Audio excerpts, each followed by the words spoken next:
Hello everybody and welcome to a new Guild Wars 2 video. So as I was at work this evening, I was checking my phone on my break and guess what? ArenaNet had posted about Living World Season 3 and it is coming to us on June 26th. So that's a lot earlier than I was kind of expecting. I was a bit more, well, expecting more along the lines of some time during August.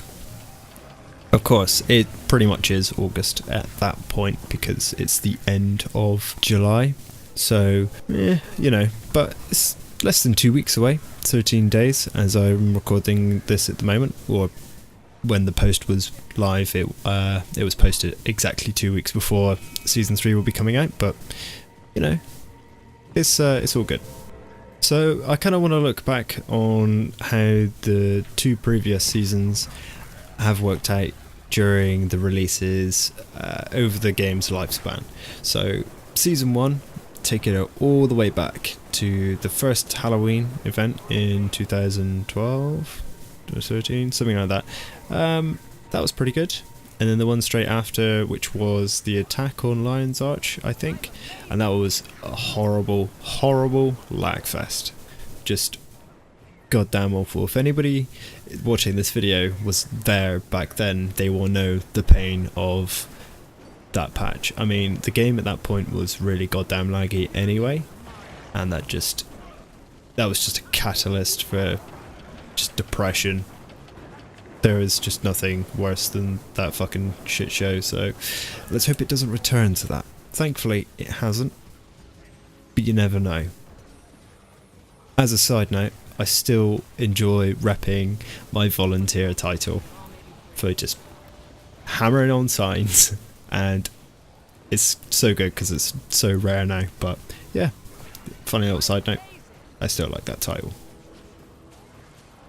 So aside from being super laggy, it was a little bit unpredictable when the events or the updates were coming. They said bi-weekly, but it wasn't always strictly bi-weekly. You know, you might have to wait a little bit longer, and even when the updates were live, you'd have a month to enjoy them, and then they would be gone again for good. By the way, nothing was permanent during Season 1, and that really grinds the gears of the community, and still does to this day. People still want to see Living World return, you know, with the marionette boss fight, you know, with the Tower of Nightmares, things like that. I'd like to, but, you know, can't have everything. But I really want that Zephyrite, the Labyrinthine Cliffs. Oh yeah. So Season 2, again, that was pretty slow with the updates. There was just a massive waiting period. We had the kind of content patch, the feature patch or whatever it's called. That was pretty good. They introduced a bunch of new things, and then we're like, oh, Season 2's here, but it's only half of it, and then you have to wait fucking forever for the second half, of which we did, and you know, it was alright. They completely changed the format, so instead of being large open world bosses and just like Zergy affairs and things like that, it was more instance. So it stayed in the game after the updates, and it was totally replayable, and you know, it's very good. A hell of a lot better than the personal story, but the less I think about personal story, the better, because that was just, well, I'm not even going to go there because it just gives me an aneurysm, but you know, is it going to be more like that?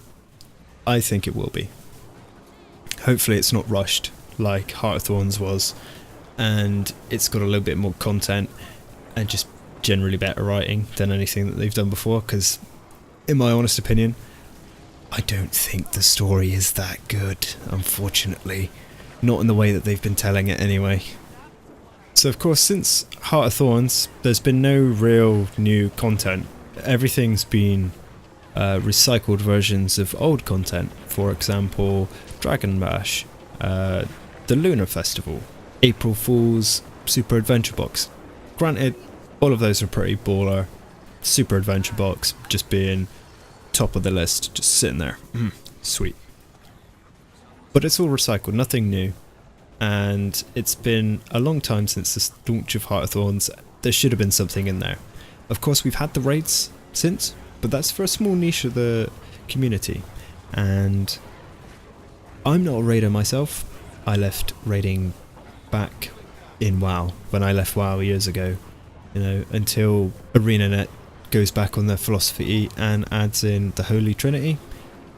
Maybe I will reconsider, but for now I think I'm just going to find that raiding experience that I want elsewhere, because as much as I really enjoyed raiding, it's just not for me. I can't do the healing thing, and that's always what I've done. So, swings and roundabouts.